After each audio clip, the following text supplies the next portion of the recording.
There's a shot that wins more points in over 50 tennis than any serve, any forehand, any smash ever will.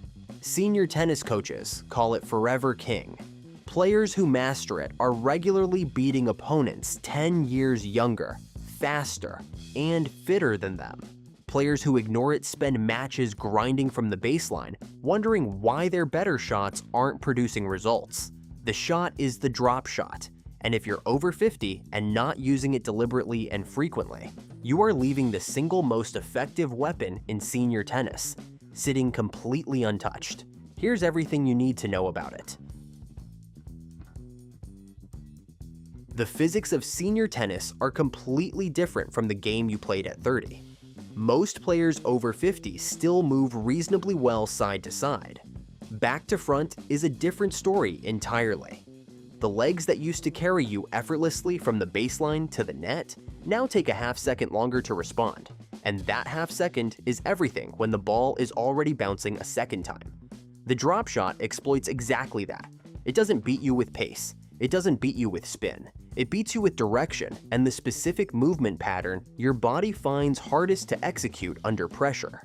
A 77-year-old competitive tournament player put it plainly when asked about his game.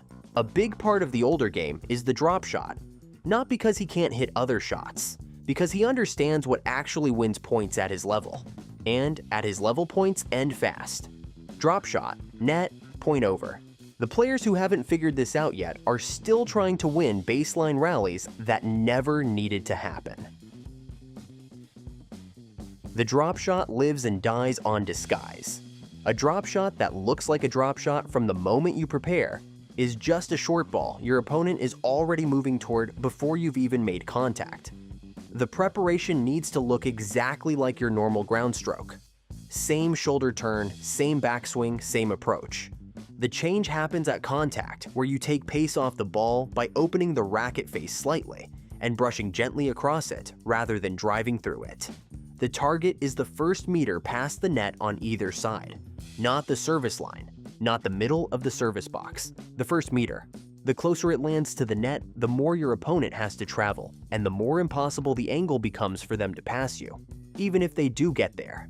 Aim cross-court when possible, because the net is lower in the middle, giving you more margin, and the angle is wider, making the ball harder to retrieve. Disguise it first, placement second, and spin last, in that order. A well-disguised drop shot that lands slightly short beats a perfectly placed one your opponent saw coming every single time. The most common mistake over 50 players make with the drop shot is treating it as a last resort, something to try when they're losing or when the rally gets too long. That's exactly backwards. The drop shot is most effective when your opponent least expects it, which means using it from positions of relative strength, not weakness. After a deep ball that pushes your opponent behind the baseline is the perfect moment. They're moving backward, their weight is going the wrong direction, and a drop shot lands in the last place their body wants to go. Use it on second serves when you have time to set up the shot properly. Use it when you've established a baseline pattern and your opponent has settled into the rhythm of the rally, because settled opponents are opponents who aren't moving yet. A deep shot followed immediately by a drop shot is one of the most reliable combinations in senior tennis. Deep to push them back, drop to pull them forward, and if they get there, a lob to send them back again. 3 shots, all 3 going somewhere different. And by the third one, your opponent's legs have made several decisions they didn't enjoy making. The drop shot doesn't work if you only use it once per set. Your opponent adjusts, starts cheating forward, and the shot loses its effectiveness completely. The drop shot works when your opponent genuinely doesn't know whether the next ball is going deep or short, and that uncertainty keeps them from ever fully settling.